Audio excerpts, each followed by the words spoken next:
Hello students, good morning.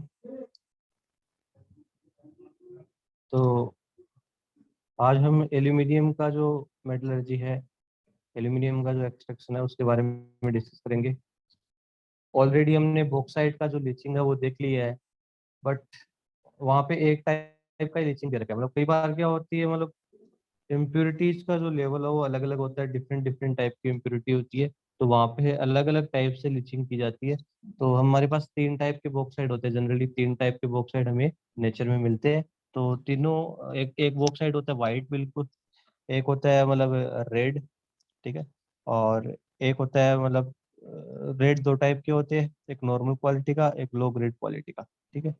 हाँ, तो उन सबको हम यहाँ पे डिस्कस करने वाले हैं, ठीक है, उनकी लीचिंग किस तरह से होती है, ठीक है। तो मेटलर्जी ऑफ एल्यूमिनियम में हम डायरेक्ट लीचिंग देखेंगे, ठीक है, कॉन्सेंट्रेशन ऑफ ओर देखेंगे। एक टाइप की लीचिंग हमने एनसीईआरटी में डिस्कस कर ली है, ठीक है। वो लीचिंग है रेड बॉक्साइट के लिए मेनली, ठीक है। बाकी जो लीचिंग है उनको हम डिस्कस करने वाले हैं, ठीक है। तो हमारे जो एनसीईआरटी में जो लीचिंग का प्रोसेस गिवन है, ठीक है, जो फर्स्ट प्रोसेस गिवन है वो हमारा बेयर प्रोसेस है, जो हमने पढ़ा था, बेयर्स प्रोसेस।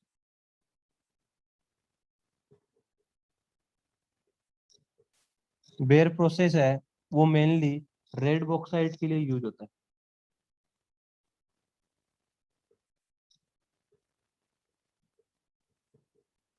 रेड बॉक्साइट के लिए इसमें क्या होती है जो इम्प्योरिटी होती है, देखो बॉक्साइट में इम्प्योरिटी एक तो आयरन ऑक्साइड हमने देखा था, एक टाइटेनियम ऑक्साइड देखा था, एक सिलिका देखी थी। तो यहाँ पे जो मेजर इम्प्योरिटी होती है जो मेन इम्प्योरिटी होती है वो Fe2O3 होती है,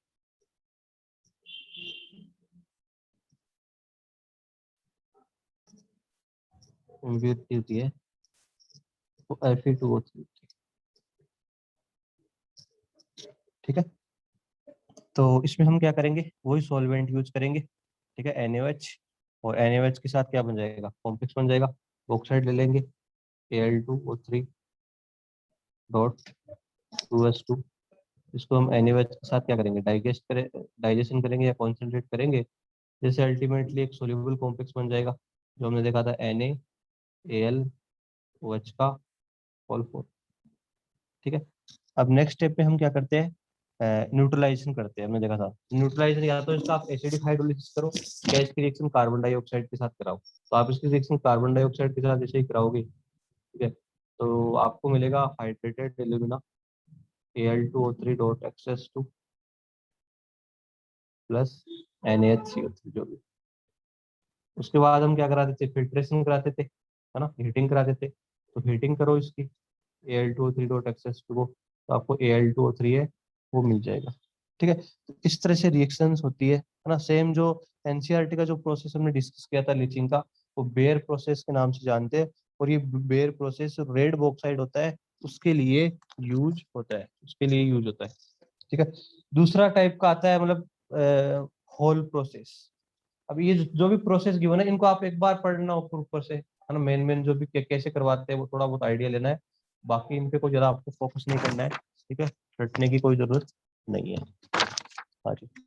तो होल प्रोसेस में क्या होता है, देखो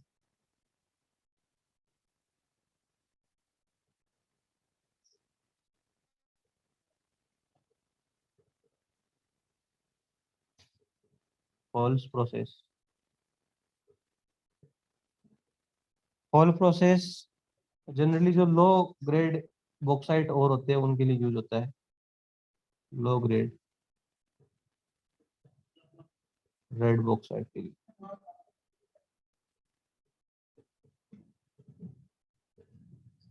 तो यहाँ पे जो मेजर इम्प्योरिटी होती है वो ज्यादा होती है, सिलिका भी प्रेजेंट होती है और आयरन ऑक्साइड भी होती है, ठीक है। तो यहाँ पे मेजर इम्प्योरिटी क्या होती है, मेन जो इम्प्योरिटी होती है,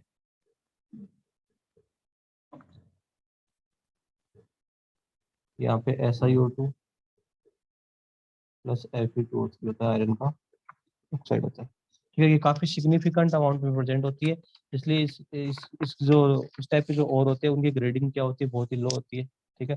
तो इसको करने के लिए एक छोटा सा फ्लो चार्ट है, ठीक है, कुछ डिफिकल्ट नहीं है ज्यादा, ठीक है। उसको आपको फॉलो करना है। वो क्या है, इसमें आप किस तरह से करना है, देखो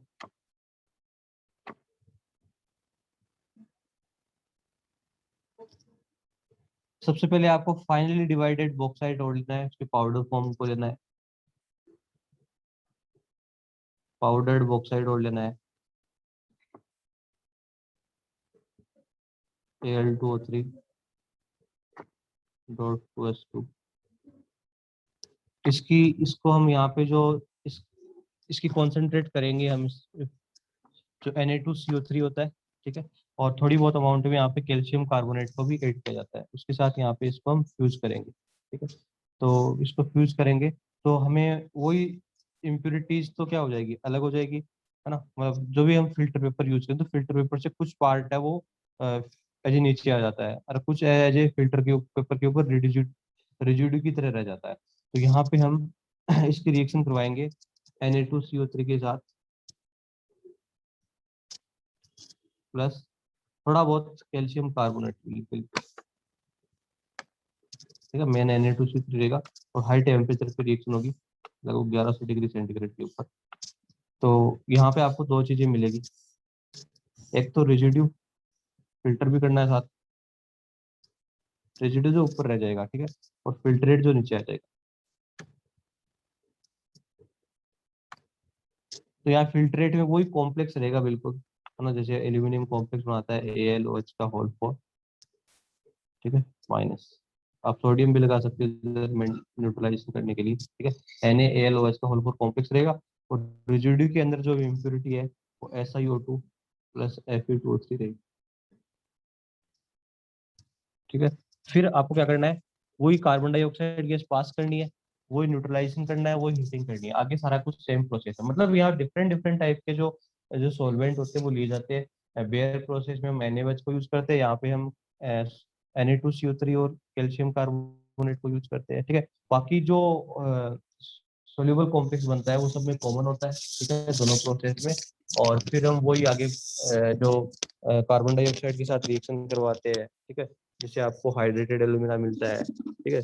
और या आप एसिडिक हाइड्रोलिसिस करा लो, है ना, सेम सेम थिंग है, ठीक है। तो बाकी को सारा कुछ क्या है, सेम है। नेक्स्ट जो प्रोसेस आता है वो आता है सरपेक प्रोसेस, जो व्हाइट बॉक्साइड के लिए यूज होता है, ठीक है। नेक्स्ट जो प्रोसेस है वो है सरपेक प्रोसेस।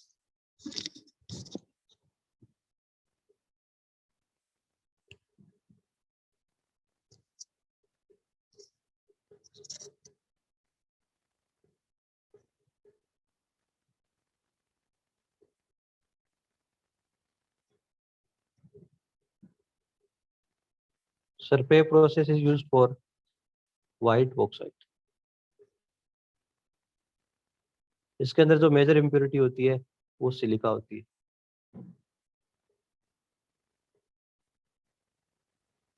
Silica SiO2। इसमें क्या कराया जाता है, इसमें जो भी बॉक्साइट होता है, ठीक है, उसको हम हीट करते हैं कार्बन और नाइट्रोजन के साथ, कोक और नाइट्रोजन के साथ क्या करते हैं, हीट करते हैं, ठीक है। तो हम हीट करेंगे अपना बॉक्साइट है, उसको जैसे हीट करेंगे Al2O3 कार्बन और नाइट्रोजन के साथ, ठीक है, हाई टेम्परेचर पे।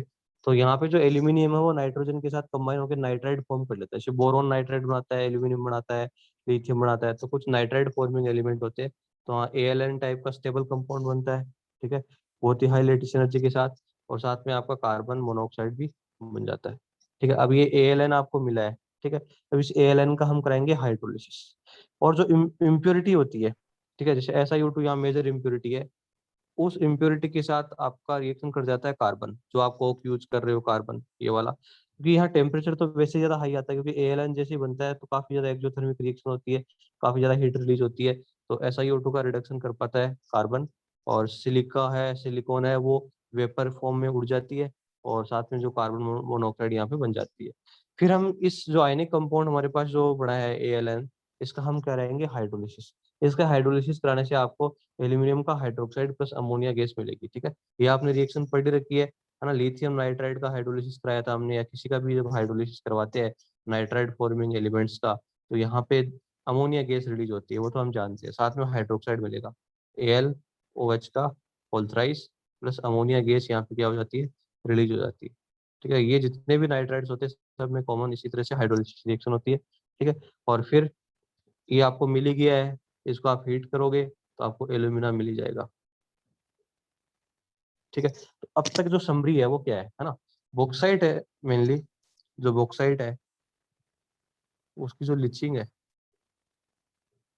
उसमें हमें 3 टाइप के बॉक्साइट जनरली देखते हैं, एक तो रेड, एक लो ग्रेड और एक वाइट। रेड बॉक्साइट के अंदर होता है Fe2O3 मेनली, इसमें होता है Fe2O3 प्लस SiO2 और इसके अंदर होता है SiO2। तो लिचिंग कराने के लिए यहाँ पे हम सॉल्वेंट यूज करेंगे NaOH, ठीक है। फिर हम सॉल्यू वो जो कॉम्प्लेक्स बन जाएगा फिर हम कार्बन डाइऑक्साइड के साथ रिएक्शन करेंगे, ठीक है। और यहाँ पे हम यूज करते हैं Na2CO3 प्लस कैल्शियम कार्बोनेट थोड़ा बहुत, और यहाँ पे हम यूज करते हैं कोक प्लस नाइट्रोजन, ठीक है। तो ये जो प्रोसेस होता है फर्स्ट वाला, इसको हम बेयर प्रोसेस बोलते हैं, इसको हम इसको हम सरपेक प्रोसेस बोलते हैं, ठीक है। और इस प्रोसेस का जो नाम होता है वो होल प्रोसेस होता है। तो तीनों में इम्प्योरिटी लेवल होता है वो अलग अलग होता है, डिफरेंट टाइप की इम्प्योरिटी होती है, ठीक है। तो आपको यहाँ पे चीजों को थोड़ा ऊपर ऊपर से ध्यान में रखना है ताकि आप क्वेश्चन कर सको। बीके जायसवाल में इससे रिलेटेड क्वेश्चन गिवन है सरपेक प्रोसेस से, इससे रिलेटेड, ठीक है। वो तभी हो पाएंगे जब आप ये एक्स्ट्रा चीजें पढ़ोगे, क्योंकि एनसीईआरटी में है नहीं तो वो क्वेश्चन हो नहीं पाएंगे, ठीक है। हाँ, तो यहाँ मेन मेन आप जो भी है चीजें ध्यान रख लो, बाकी कुछ रटने की जरूरत है नहीं इसमें। नेक्स्ट, इतना तो देखो हमने पहले कर ही लिया है, ठीक है। एनसीईआरटी में बेयर प्रोसेस था ही। अब जो आगे प्रोसेस होता है बॉक्साइट, तो आयरन की और कैसी होती है बॉक्साइट, पागल हो गया क्या, एल्यूमिनियम की और होती है बॉक्साइट, तो Al2O3 डॉट 2s2, एल्यूमिनियम की और आयरन की और कैसी होगी।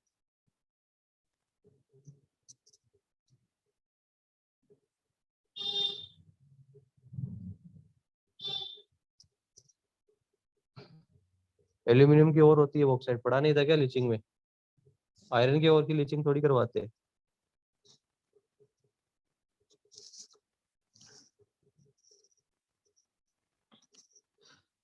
ठीक है, अब जो आपने एल्यूमिना मिला है आपको, जो भी आपने लीचिंग प्रोसेस किया है एल्यूमिना, तो इससे मुझे एल्यूमिनियम कैसे मिलेगा, हाउ टू फाइंड एल्यूमिनियम।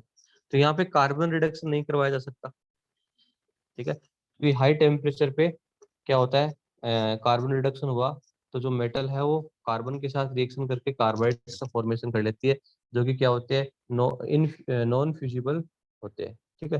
हाँ, तो कार्बन रिडक्शन यहाँ पे करवा नहीं सकते, तो यहाँ पे हम यूज करते हैं इलेक्ट्रोलाइटिक रिडक्शन, और ये बहुत इंपॉर्टेंट प्रोसेस है। यहाँ पे हम कराएंगे इलेक्ट्रोलाइटिक रिडक्शन, इलेक्ट्रोलाइटिक रिडक्शन,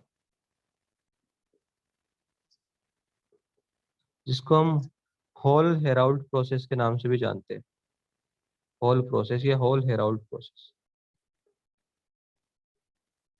यहाँ पे थोड़ा सा जो डायग्राम होता है वो लिटिल बिटिल अलग होता है, ठीक है। बाकी तो चीजें सेम ही होती है, एनोड पे ऑक्सीडेशन, कैथोड पे रिडक्शन, ठीक है। तो आपको देखो यहाँ पे डायग्राम किस तरह से बनेगा, किस तरह से यहाँ पे रिडक्शन हो पाएगा।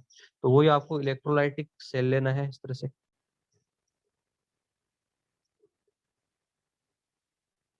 इलेक्ट्रोलाइटिक सेल है ना। आयरन स्टील का टैंक है बिल्कुल, आयरन स्टील टैंक है, मैं दिखा देता हूँ थोड़ी, स्टील आयरन टैंक है,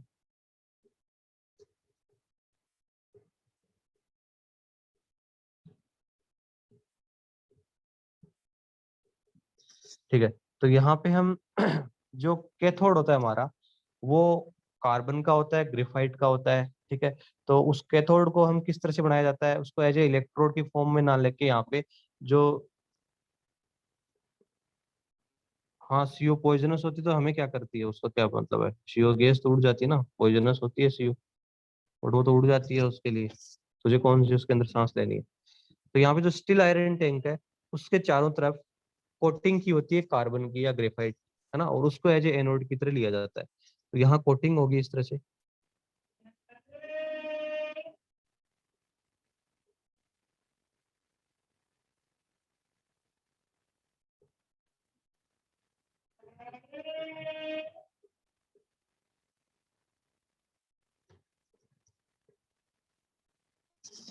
तो ये आपका होगा यहाँ पे कैथोड, नेगेटिव टर्मिनल से जोड़ेंगे बैटरी के। This is the cathode of graphite. ठीक है, मैं ज्यादा जगह नहीं है तो मैं लिख नहीं रहा हूँ, है ना। ग्रेफाइट या कार्बन का ये कैथोड है, एक कैथोड है। फिर एनोड, यहाँ पे बहुत सारे, मतलब एनोड के लिए बहुत सारे इलेक्ट्रोड लिए जाते हैं, कोई एक इलेक्ट्रोड नहीं लिया जाता। और इसका रीजन भी बताएंगे कि बहुत सारे इलेक्ट्रोड क्यों लिए जाते हैं, उसका क्या रीजन है। ठीक है, तो यहाँ पे इस तरह से एक 4-5 इलेक्ट्रोड को हम एक साथ लगाते हैं।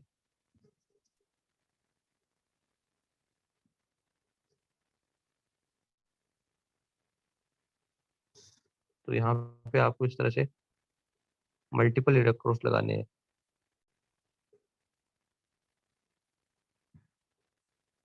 इस तरह से। ठीक है, थोड़ा सा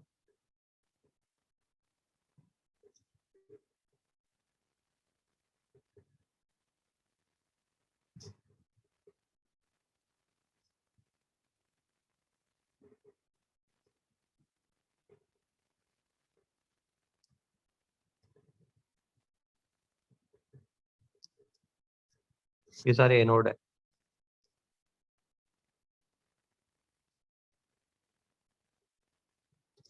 अब इसके अंदर भरा जाता है इलेक्ट्रोलाइट। और यहाँ पे इलेक्ट्रोलाइट क्या होता है, देखो यहाँ पे इलेक्ट्रोलाइट की मैं बात करूं तो यहाँ पे जो इलेक्ट्रोलाइट होता है, एक तो जिससे मुझे एल्यूमिना निकालना है। ठीक है, मतलब एल्यूमिनियम निकालना है तो वो एल्यूमिना लिया जाता है, मोल्टेन एल्यूमिना। Al2 3 को लिया जाता है मोल्टेन स्टेट, मोल्टेन। अब Al2 3 में क्या होता है बेसिकली कि एनोड ग्रेफाइट का बना होता है, ग्रेफाइट का। ठीक है, एनोड और कोई तरफ सेम चीजों की है, ग्रेफाइट कार्बन है, एनोड है वो ग्रेफाइट का।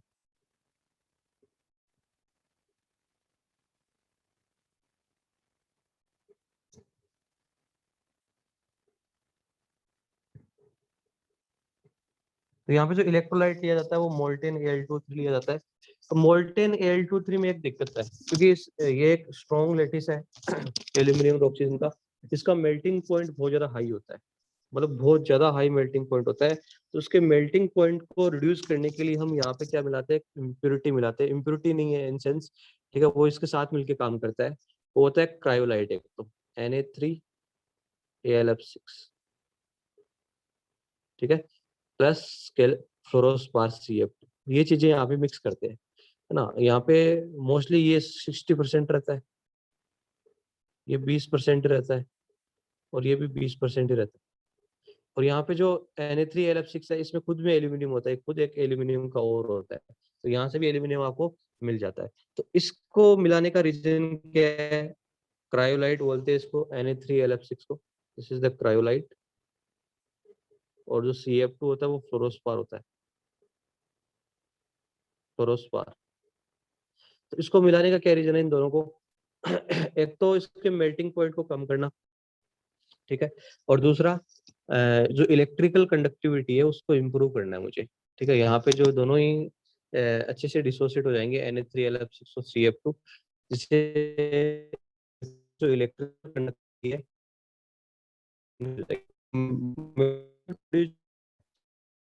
नहीं करेंगे, वो बहुत हो जाएगा।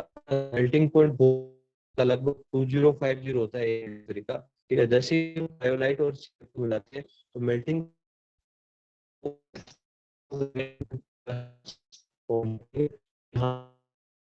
यहाँ पे mix करें, और एक मेल्टिंग करें, और एक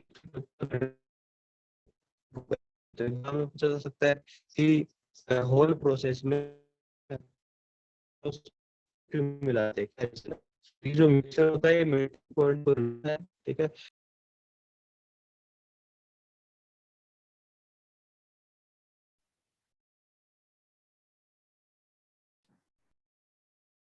इलेक्ट्रोलाइटिक रिडक्शन ऑफ एल्यूमिना है, उसमें जो जो सेल का जो इलेक्ट्रोलाइटिक सेल की जो स्ट्रक्चर होती है कुछ इस तरह से होती है। सर आवाज पहले कट रही है स्टील का एक आपकी, टैंक होता है, अभी कट रही है। बहुत कट रही है। वो नेट दूसरा था ना, वो जियो वाला यहाँ चलता नहीं है। अभी मेरे हिसाब से सही होगी।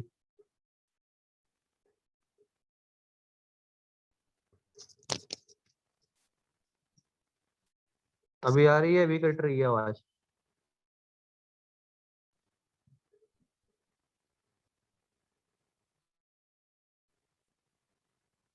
हाँ देखो जो सेल की जो स्ट्रक्चर होती है उसमें स्टील का टैंक होता है इस तरह से, है ना, उसकी वॉल होती है, आप देख सकते हो पहले। उसके उसके चारों तरफ जो ग्रेफाइट है, जो कार्बन है, उसकी कोटिंग की जाती है इस तरह से, और ये कैथोड की तरह काम करता है। और एनोड है यहाँ पे, जो ग्रेफाइट की रोड है, मल्टीपल रोड है, ठीक है, वो काम करती है एज ए एनोड की तरह। और यहाँ पे जो इलेक्ट्रोलाइट होता है वो मोल्टेन एल्यूमिना 20%, उसको मेल्ट करके डाला जाता है। क्रायोलाइट Na3Al6 ऐड किया जाता है, और फ्लोरोस्पार यहाँ पे ऐड किया जाता है 20%। तो क्रायोलाइट और फ्लोरोस्पार को ऐड करने का रीजन ये होता है कि मिक्सचर के मेल्टिंग पॉइंट को क्या करते हैं, रिड्यूस करता है ना। एल्यूमिना का जो मेल्टिंग पॉइंट 2050 डिग्री सेंटीग्रेड होता है, उसको 900 के आसपास पहुंचा देता है, जिससे जो फ्यूल कॉस्ट होती है वो कम हो जाती है। और इसके अलावा जो सेल की जो इलेक्ट्रोलाइटिक कंडक्टिविटी होती है, ठीक है, वो भी क्या होती है, इम्प्रूव होती है, क्योंकि Na3Al6 और CF2 अच्छे से डिसोसिएट हो जाएंगे, ठीक है, और डिसोसिएशन से आयंस बनेंगे, और जिसके कारण इलेक्ट्रिकल कंडक्टिविटी है वो क्या होती है, इम्प्रूव होती है। तो ये रीजन है इनको ऐड करने का। अब यहाँ पे देखो रिएक्शन कैसे होगी वो देख लेते हैं।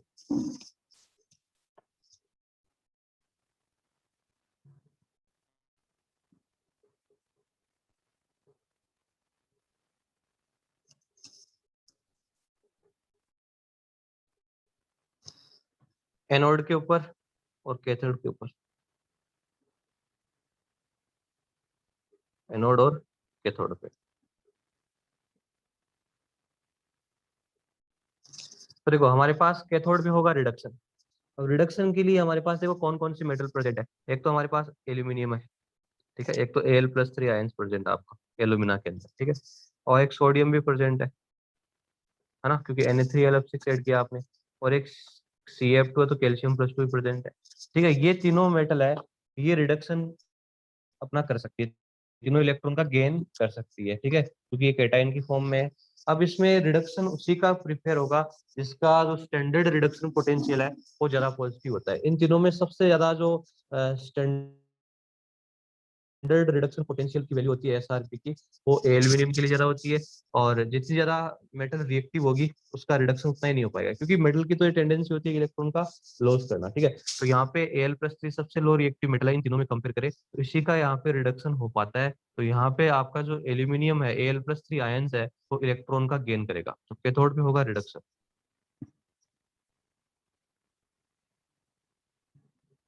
Reduction gain of electron. तो जो Al+3 है वो 3 इलेक्ट्रॉन का करेगा गेन, और एल्यूमिनियम की फॉर्म में डिपॉजिट हो जाएगा कैथोड के ऊपर, ठीक है, एल्यूमिनियम डिपॉजिट हो जाएगा। फिर एनोड पे क्या होगा, एनोड पे होगा ऑक्सीडेशन। ऑक्सीडेशन किसका होगा, ठीक है, वही SOP की वैल्यू के हिसाब से। तो एल्यूमिना में हमारे पास क्या था, मोल्टेन एल्यूमिना में एक तो Al+3 आयन था, और एक O2 नेगेटिव आयन है ना, ये मोल्टेन है, मेल्ट फॉर्म में था ना मोल्टेन में। तो यहाँ पे जो O2 नेगेटिव है वो इलेक्ट्रॉन का करेगी गेन, उससे लॉस करेगी, क्या करेगी, लॉस करेगी, है ना, क्योंकि एनोड पे क्या होगा, लॉस ऑफ इलेक्ट्रॉन। तो जो O2 नेगेटिव है वो इलेक्ट्रॉन का करेगी लॉस। इस तरह से रिएक्शन होगी यहाँ पे एनोड पे, O2 नेगेटिव लॉस करेगी, तो बना लेगी ऑक्सीजन गैस, प्लस 4 इलेक्ट्रॉन यहाँ पे लॉस हो जाएंगे। और ये जो ऑक्सीजन गैस बनती है ये रिलीज हो जाती है एनोड के ऊपर। ये कहाँ चली जाती है, एनोड के ऊपर रिलीज होती है। और एनोड के ऊपर जैसे रिलीज होगी है ना, टेम्परेचर काफी हाई है वैसे ही, है ना, रिएक्शन मिक्सचर का। तो जो ग्रेफाइट है, ग्रेफाइट के जो इलेक्ट्रोड लगे हुए हैं ना, अपने कार्बन के जो इलेक्ट्रोड लगाए थे ग्रेफाइट के, उसके साथ ये रिएक्शन कर जाती है। और रिएक्शन करने से क्या बना लेती है, कार्बन डाइऑक्साइड या फिर कभी कार्बन मोनोऑक्साइड गैस बन जाती है। तो यहाँ पे मल्टीपल ग्रेफाइट के इलेक्ट्रोड क्यों लिए जाते हैं, फिर जो यदि ये ऑक्सीजन निकलेगी, ये ऑक्सीजन जैसे जैसे रिलीज होती है वो इन ग्रेफाइट के इलेक्ट्रोड के साथ क्या करती है, रिएक्शन करेगी। तो यदि आप 1 kg एल्यूमिनियम ऑब्टेन करना चाहते हो तो आपको 1/2 kg ग्रेफाइट को बर्न करना पड़ेगा। 1/2 kg आपका जो ग्रेफाइट है वो क्या हो जाएगा, चला जाएगा। यदि हम 1 kg एल्यूमिनियम ऑब्टेन करना चाहते हैं, हमारा 1/2 kg ग्रेफाइट है उसका नुकसान होता है। इसीलिए यहाँ पे मल्टीपल रोड है वो ग्रेफाइट की ली जाती है। यदि आप सिंगल रोड लोगे तो फिर काम ही नहीं चलेगा, प्रोसेस पूरा कंप्लीट नहीं हो पाएगा, एनोड पहले ही ब्रेक जाएगा, टूट जाएगा। ठीक है, तो ध्यान रखें जब भी हम एनोड का सिलेक्शन करते हैं यहाँ पे तो मल्टीपल रोड लेते हैं, बिकॉज 1 kg एल्यूमिनियम के प्रोडक्शन के लिए यहाँ पे 1/2 kg ग्रेफाइट रोड है वो कंज्यूम हो जाती है।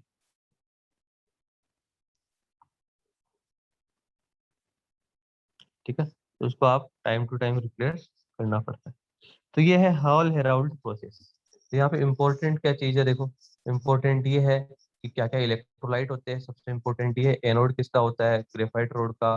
कैथोड होता है वो कार्बन लाइनिंग होती है ना, स्टील टैंक के अराउंड। ठीक है, और एनोड पे यहाँ पे ऑक्सीडेशन, कैथोड पे रिडक्शन, सब में कॉमन है, एल्यूमिनियम डिपॉजिट हो जाएगा। ठीक है, इस तरह से रिएक्शन होती है। तो ये ध्यान रखें, इसमें इम्पोर्टेंट है कि CF2 और Na3LF6 का क्या फंक्शन होता है। चलो, आई थिंक समझ गए होंगे।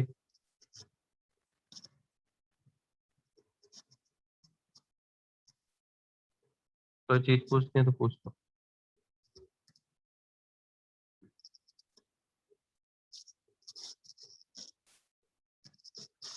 उसके बाद डिफरेंट टाइप ऑफ रिडक्शन को हम डिस्कस करते हैं कि कौन कौन से रिडक्शन होते हैं एक बार। ठीक है, तो नेक्स्ट हमारा जो टॉपिक है वो डिफरेंट टाइप ऑफ रिडक्शन।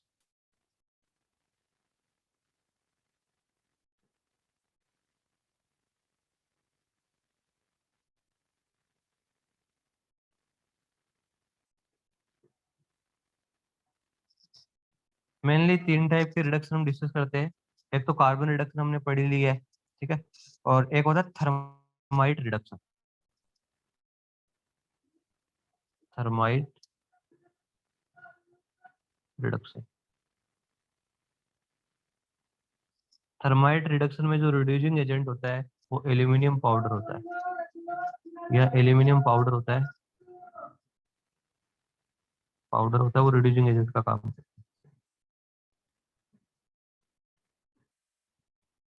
ठीक है, this is the reducing agent. तो थर्माइट रिडक्शन क्यों करवाया जाता है और कौन से मेटल के केयर करवाया जाता है? कुछ डी ब्लॉक की ऐसी मेटल होती है, ठीक है, जिनको आप कार्बन से रिड्यूस नहीं कर सकते। कुछ डी ब्लॉक की ऐसी मेटल होती है जिनको आप कार्बन से रिड्यूस नहीं कर सकते। बिकॉज रीजन क्या है, एक तो कार्बन से रिड्यूस करोगे तो एक तो आपको बहुत ज्यादा हाई टेम्परेचर की सप्लाई करनी पड़ेगी। ठीक है, हाई टेम्परेचर पे प्रोसेस होगा, जिससे फ्यूल कॉस्ट क्या आएगा, ज्यादा आएगा। और प्रोसेस हो भी जाएगा, मान लो आपने सप्लाई भी कर दिया है टेम्परेचर, तो कुछ ऐसे ऑक्साइड होते हैं जिनकी जो मेटल होती है वो कार्बन के साथ रिएक्शन करके कार्बाइड बना देती है। जैसे क्रोमियम है, क्रोमियम कार्बन के साथ हाई टेम्परेचर पे जुड़ के Cr4C3 टाइप का कार्बाइड बना लेगा। ठीक है, हाँ, ठीक है। तो इन कार्बाइड्स, ये जो कार्बाइड्स बन जाते हैं ये क्या होते हैं, नॉन फ्यूजिबल होते हैं, इनके मेल्टिंग पॉइंट बहुत ज्यादा हाई बन जाते हैं और ज्यादा। ठीक है, तो इनको सेपरेट करना मुश्किल हो जाता है, नॉन फ्यूजिबल हो जाते हैं। तो इन सब चीजों को देखते हुए हम यहाँ पे कार्बन से रिडक्शन नहीं करवाएंगे। ठीक है, फ्यूल कॉस्ट को कम करना है मुझे, और जो कार्बाइड के फॉर्मेशन है उनको भी रोकना है। तो यहाँ पे कार्बन रिडक्शन प्रोसेस वो यूज नहीं होता, कार्बन रिडक्शन प्रोसेस यहाँ पे यूज नहीं होता। ठीक है, हाँ, कुछ डी ब्लॉक की ऐसी मेटल्स है। तो यहाँ पे हम एल्यूमिनियम का जो पाउडर है उसको रिड्यूसिंग एजेंट की तरह यूज करेंगे। तो देखो कैसे रिएक्शन होगी, बहुत ही आसान है। जैसे Cr2O3 को ही ले लो, क्रोमियम ऑक्साइड है, और यहाँ एल्यूमिनियम पाउडर आप यूज करोगे तो एल्यूमिनियम की ऑक्सीजन की प्रति एफिनिटी बहुत ज्यादा हाई होती है कि स्ट्रॉन्ग, मतलब बहुत हाई अमाउंट में लेटिस एनर्जी रिलीज होती है Al2O3 की। ठीक है, तो यहाँ पे Cr सेपरेट हो जाएगा और Al2O3 का फॉर्मेशन हो जाएगा। तो Al2O3 जब भी बनता है ना तो बहुत ही हाईली एक्सोथर्मिक रिएक्शन होती है ना। कैसे रिएक्शन होती है, हाईली एक्सोथर्मिक रिएक्शन। और हाईली एक्सोथर्मिक रिएक्शन के कारण यहाँ पे रिएक्शन का जो टेम्परेचर होता है वो हाई टेम्परेचर मेंटेन रहता है, इसीलिए है ना, जो हीट रिलीज होती है वो हाई टेम्परेचर को मेंटेन करती है, तो आपको एक्स्ट्रा जो फ्यूल है वो ज्यादा सप्लाई नहीं करना पड़ता। एल्यूमिनियम की ऑक्सीजन की प्रति एफिनिटी क्या होती है, बहुत ज्यादा होती है, जिसके कारण यहाँ पे हाई अमाउंट में एनर्जी क्या होती है, रिलीज होती है। तो एक तो क्रोमियम का ऑक्साइड हो गया, इसके अलावा और भी डी ब्लॉक के जो मेटल ऑक्साइड है उसे मैंगनीज का मान लो, इसके लिए भी हम थर्माइट रिडक्शन यूज कर सकते हैं, Mn3O4 प्लस एल्यूमिनियम, सब में कॉमन रिएक्शन बैलेंस आप कर सकते हो, वही Mn प्लस Al2O3। टाइटेनियम का ऑक्साइड ले लो plus aluminium, titanium plus Al2O3, सब में कॉमन ही होगी। आयरन के ऑक्साइड के लिए भी हम थर्माइट प्रोसेस यूज कर सकते हैं, ठीक है। ऑल्दो कार्बन रिडक्शन भी यहाँ पे प्रेफर होता है और थर्माइट रिडक्शन भी यहाँ पे किया जा सकता है। तो मेन चीज ये है कि थर्माइट रिडक्शन में होता क्या है ना, और थर्माइट रिडक्शन किसके लिए किया जाता है, ठीक है। इन सब चीजों को आपको ध्यान में रखना है।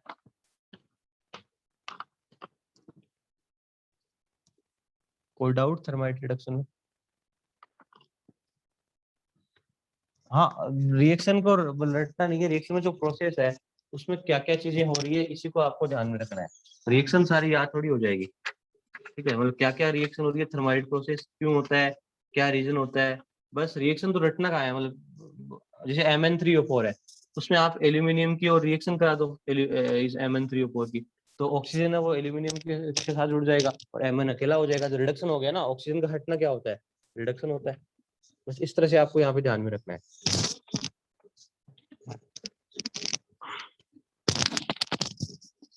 नेक्स्ट उसके बाद डिस्कस करते हैं हम self reduction. Self reduction, self reduction हमने ऑलरेडी पढ़ लिया है।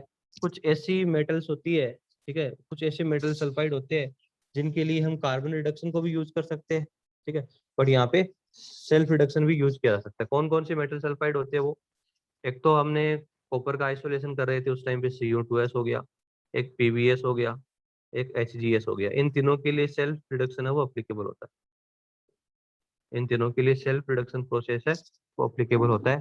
तो इसमें क्या होगा, जब भी हम रोस्टिंग करवाएंगे तो रोस्टिंग से पार्शियल रोस्टिंग होगी, कुछ कुछ अमाउंट ऑफ मेटल सल्फाइड है वो मेटल ऑक्साइड में चेंज हो जाएगा, और जो मेटल ऑक्साइड जो बना है वो रिमेनिंग मेटल सल्फाइड के साथ रिएक्शन करके खुद का रिडक्शन कर लेगा। जैसे मान लो हम PbS का एग्जाम्पल ले लेते हैं, PbS है, अब इसके मतलब रोस्टिंग करवाते हैं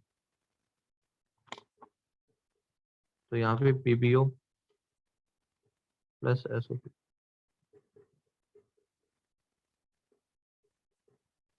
ठीक है, इस तरह से रिएक्शन होगी। तो यहाँ पे जो PbO बना है, ठीक है, वो कंबाइन कर जाता है इस PbS के साथ, PbS प्लस PbO, पार्शियली यहाँ पे रोस्टिंग हुई, ठीक है, तो दोनों आपस में रिएक्शन करके सेल्फ रिडक्शन कर देंगे, Pb बन जाएगा, SO2 रिलीज होते हैं, ठीक है। तो यहाँ पे लेड की ऑक्सीडेशन स्टेट है वो क्या हो रही है, +2 से 0 में जा रही है, तो इसको हम सेल्फ रिडक्शन बोलते हैं। बस इसमें इतना इसमें है ही नहीं कुछ, बस आपको ध्यान रखना भाई किस किस का सेल्फ रिडक्शन होता है और कैसे होता है, बस रिएक्शन कैसे होती है, बस हो गया पूरा, ठीक है, और कुछ नहीं है, और इसमें कुछ है ही नहीं। वैसे ही कार्बन रिडक्शन हमने डिस्कस कर लिया है, इलेक्ट्रोलाइटिक रिडक्शन भी हमने देख लिया है। इलेक्ट्रोलाइटिक रिडक्शन भी जैसे एल्यूमिना वाला था, है ना, या ये सब इलेक्ट्रोलाइटिक रिडक्शन के अंदर आते हैं, ठीक है। एल्यूमिना से हमने ऑक्सीजन हटा लिया था और एल्यूमिनियम ऑक्टेन कर लिया था, तो ये इलेक्ट्रोलाइटिक रिडक्शन है। और एक और छोटा सा एक एनसीईआरटी में जो गिवन है, एक दो लाइन में लिखा हुआ है, वो भी आपको करवा देता हूँ, ठीक है, कई कई बार पूछ लेना तो दिक्कत हो जाती है। तो वो है आपका, कॉपर के लिए क्या होता है, एक हाइड्रोमेटलर्जी प्रोसेस यूज किया जाता है, हाइड्रोमेटलर्जी, कॉपर के ओर के लिए हाइड्रोमेटलर्जी।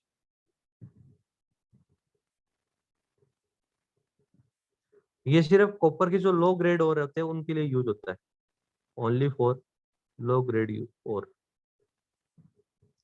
इस प्रोसेस में क्या होगा, एक बड़ा सा कंटेनर लेंगे जिसके अंदर हम जो लो ग्रेड ओर है उनको डाल देंगे यहाँ पे इस तरह से, ठीक है, और साथ में कुछ बैक्टीरिया होते हैं उनको छोड़ा जाता है यहाँ पे, ठीक है।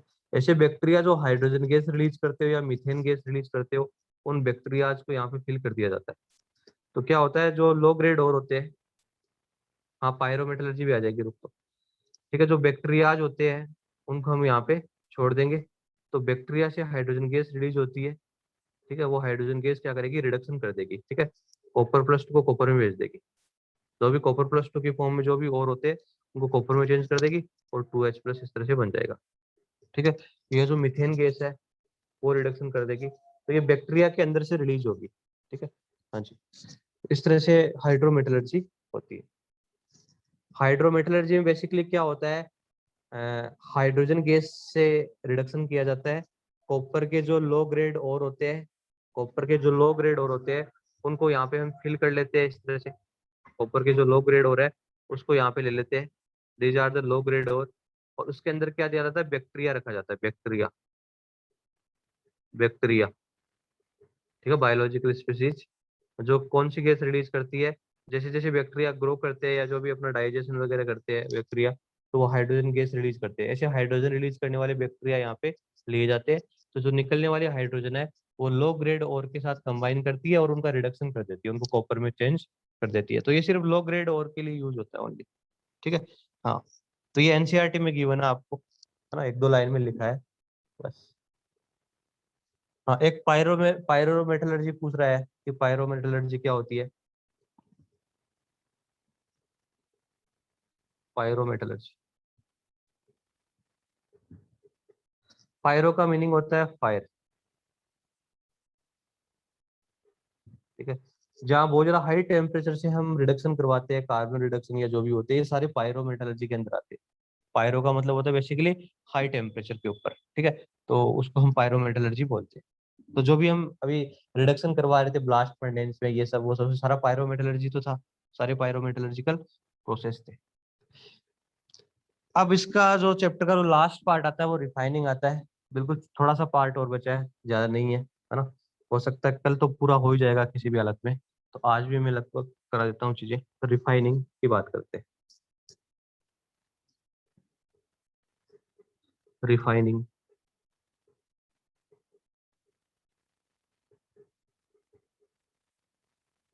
रिफाइनिंग में क्या होता है, जो इम्प्योरिटीज थोड़ी बहुत भी बच जाती है उनको हम सारों को रिमूव कर लेते हैं। ठीक है, तो ये लास्ट प्यूरिफिकेशन होता है मेटल का। तो अब रिफाइनिंग के लिए डिपेंड करता है कि मेटल और इम्प्योरिटी क्या क्या क्या प्रॉपर्टी है। ठीक है, मेटल का मेल्टिंग पॉइंट कितना है, बॉइलिंग पॉइंट कितना है, इन सारे फैक्टरों को ध्यान में रखते हुए हम रिफाइनिंग के अलग अलग मेथड यूज करते हैं। ठीक है, जो भी बिल्कुल शॉर्टकट मेथड है, कुछ ज्यादा डिटेल में गिवन नहीं है, आपको उतना ही ध्यान रखना है। सबसे पहला प्रोसेस है डिस्टिलेशन। कौन सा है, डिस्टिलेशन।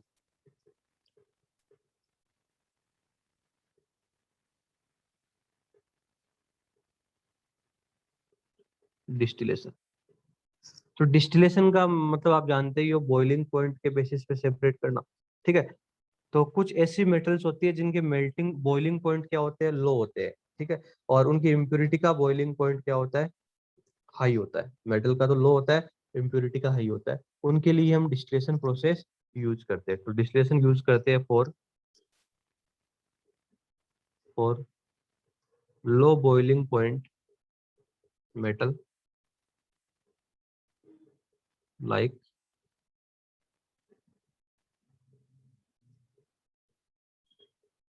जिंक हो गया, जिंक का कम होता है, मरकरी का होगा। ठीक है, आपने 3D में सबसे लो बॉइलिंग पॉइंट जिंक का ही होता है, तो जिंक है, Hg हो गया। ठीक है, तो इनके लिए हम ये डिस्टिलेशन प्रोसेस कैरी करवाते हैं। तो इसमें आपको पता ही है, एक कंटेनर लिया जाता है जिसके अंदर मिक्सर को हम भर देते हैं, फिर उसको हम हीट करते हैं, है ना। हीट करते हैं तो जिसका बॉइलिंग पॉइंट लो होता है वो पहले वेपर बन के चला जाता है दूसरे वाले फ्लास्क के अंदर। ठीक है, फिर हम रोक देते हैं प्रोसेस को, तो दोनों पार्ट क्या हो जाते हैं, अलग अलग हो जाते हैं। हाँ, जिसका बॉइलिंग पॉइंट लो होगा वो पहले वेपर बन जाएगी उसकी। ठीक है, वो सेपरेट हो जाएगा, है ना। तो इस तरह से दोनों क्या हो जाते हैं, सेपरेट हो जाते हैं। तो यहाँ पे मेटल पहले वेपराइज होगी, है ना, इम्प्योरिटी से पहले, क्योंकि मेटल का बॉइलिंग पॉइंट कम है। तो जिंक है, जो मरकरी है, जो भी मेटल है, वो लो बॉइलिंग पॉइंट के कारण पहले वेपराइज होगी, और इम्प्योरिटीज है वो पहले बच जाएगी नीचे और मेटल वेपर बन के चली जाएगी, उसको हम कूल कर लेंगे। ठीक है, इस तरह से ये प्रोसेस होता है, इसमें ज्यादा कुछ नहीं है। अब आप बोलोगे क्या है इसमें, इतना ही क्या है, बस दिया हुआ ही इतना है तो हम क्या करें। ठीक है, हाँ। नेक्स्ट है लिक्वेशन। दूसरा जो मेथड होता है वो लिक्वेशन होता है।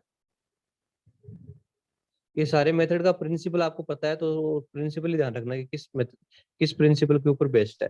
तो जो लिक्वेशन प्रोसेस होता है, लिक्वेशन का मतलब लिक्विड है ना, तो ये सीधा सीधा पता चल रहा है ये मेल्टिंग पॉइंट के ऊपर बेस्ड है।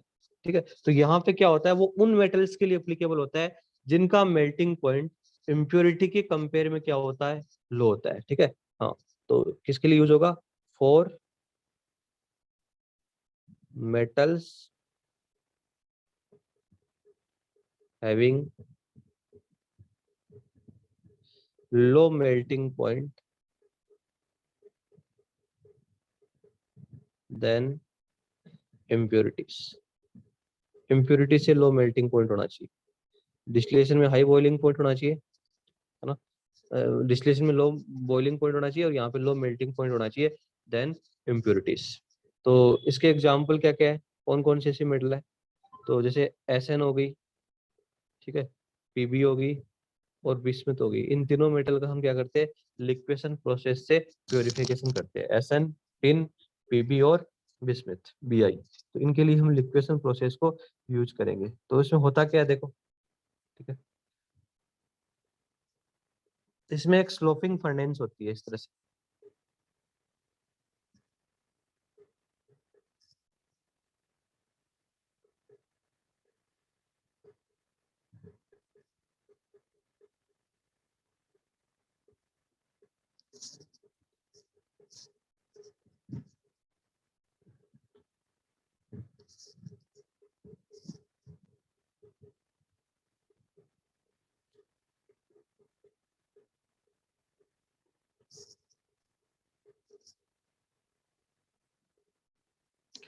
इस तरह से स्लोपिंग फर्नेंस होती है, यहाँ से एयर ब्लास्ट होती है, हॉट एयर फ्यूल आता है यहाँ, ठीक है, हॉट एयर आती है, बिल्कुल। और यहाँ एक नीचे कंटेनर रख दिया जाता है इस तरह से, ठीक है। तो जिस भी मेटल का आपको प्योरिफिकेशन करना हो, जिसकी भी रिफाइनिंग करनी हो, उसका जो ब्लॉक होता है, मतलब मेटल का ब्लॉक होता है टुकड़ा, उसको यहाँ पे रखा जाता है, इसके ऊपर रख दिया जाता है, स्लोपिंग फर्नेंस के ऊपर, ठीक है ना। ये क्या है, इम्प्योर मेटल का ब्लॉक है, इम्प्योर मेटल ब्लॉक है। तो जैसे ही यहाँ पे फ्यूल आएगा, ठीक है, एयर आएगी, गर्म एयर, हॉट एयर, तो ये हीट होगा तो ये मेल्ट हो जाएगा। अब इसमें जब ये मेल्ट होगा तो पहले मेल्ट होगी मेटल, क्योंकि मेटल का मेल्टिंग पॉइंट क्या है, लो, और इम्प्योरिटी का मेल्टिंग पॉइंट क्या है, हाई। तो जो मेटल है वो यहाँ से मेल्ट हो के क्या आ जाएगी, नीचे आ जाएगी यहाँ। मेटल तो यहाँ पे क्या हो जाएगी, कलेक्ट हो जाएगी, बिल्कुल, ठीक है। और इम्प्योरिटी का मेल्टिंग पॉइंट है वो हाई है, और हाई होने के कारण लास्ट में क्या बचेगा, आपके पास एक परफोरेटेड ब्लॉक मिलेगा, मतलब उसमें होल से हो जाएंगे, क्योंकि सारा मेटल है वो तो प्योर होके, मतलब मेल्ट होके नीचे चला गया। और लास्ट में आपको ये पूरा, जैसे मान लो हमारा बॉडी है, उसकी स्किन स्किन सारा कुछ हटा दो, लास्ट में क्या बचता है, हड्डियों का जो ढांचा बचता है ना, तो वैसा लास्ट में ढांचा यहाँ पे बच जाएगा, मतलब एक तरह से कंकाल तंत्र, ठीक है। इसमें सिर्फ एंड सिर्फ इम्प्योरिटीज होगी, जो मेटल है वो तो मेल्ट होके क्या आ जाती है, नीचे आ जाती है। तो आसान सा है, भट्टी के ऊपर रखा आपने ब्लॉक, और एयर को ब्लास्ट किया, तो मेटल पहले मेल्ट हो जाएगी, जो भी मोल्टेन मेटल है वो तो नीचे आ जाएगी यहाँ पे, यहाँ पे जो भी मेटल है वो तो आपकी नीचे आ जाएगी, मोल्टेन मेटल, ठीक है, मेल्ट फॉर्म में। और लास्ट में यहाँ पे इम्प्योरिटीज का जो ब्लॉक है वो बच जाएगा, ठीक है। तो ये है आपका लिक्वेशन प्रोसेस। लास्ट में आपको जो ये ब्लॉक मिलेगा वो परफोरेटेड मिलेगा, उसमें होल से हो जाएंगे, ठीक है, क्योंकि मेटल है वो मेल्ट होके नीचे आ जाएगी। तो ये जो लिक्वेशन प्रोसेस है ये किस प्रिंसिपल के ऊपर बेस है, यहाँ पे जो मेटल का जो मेल्टिंग पॉइंट होता है वो तो होता है लो, और इम्प्योरिटी का मेल्टिंग पॉइंट होता है हाई, ठीक है, बस।